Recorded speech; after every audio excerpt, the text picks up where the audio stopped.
Hello বন্ধুরা, আমি এখন থেকে ভিডিওটা শুরু করলাম। প্রথমেই সবাইকে বলি গুড আফটারনুন। দেখো ঘড়িতে এখন কটা বাজে, 1:30। এই 1:30 আমি কি করছি চলো।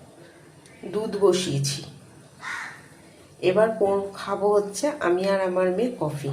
কেন ওর সামনে এক্সাম, ও প্রি বোর্ড চলছে, তার জন্য সারা দিন ধরেই হয়তো বইয়ের মধ্যে মুখ গুজে পড়ে থাকে। তা ও আমাকে বললো, মা একটু কফি করে দেবে। চল তাহলে, ও একা আবার খাবে না, তা আমিও সাথে খাবো। সেটাই তোমাদের সাথে শেয়ার করছি। সবার লাইফেই খুব স্ট্রাগেল, আজকালকার বাচ্চারাও প্রচণ্ড স্ট্রাগেল করে। এখানে দিয়ে দিলাম বেশ খানিকটা কফি।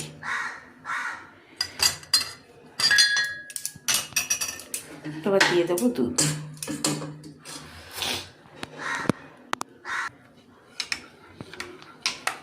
কফিতে কোনো রকম কিচ্ছু খায় না, মিষ্টি না, মানে পুরো ব্ল্যাক কফি বলেছিল। আমি বললাম না, অ্যাকচুয়ালি দুধটা খাওয়ানো আমার উদ্দেশ্য, তাই বললাম ঠিক আছে দুধ দিয়েই তোকে দেবো।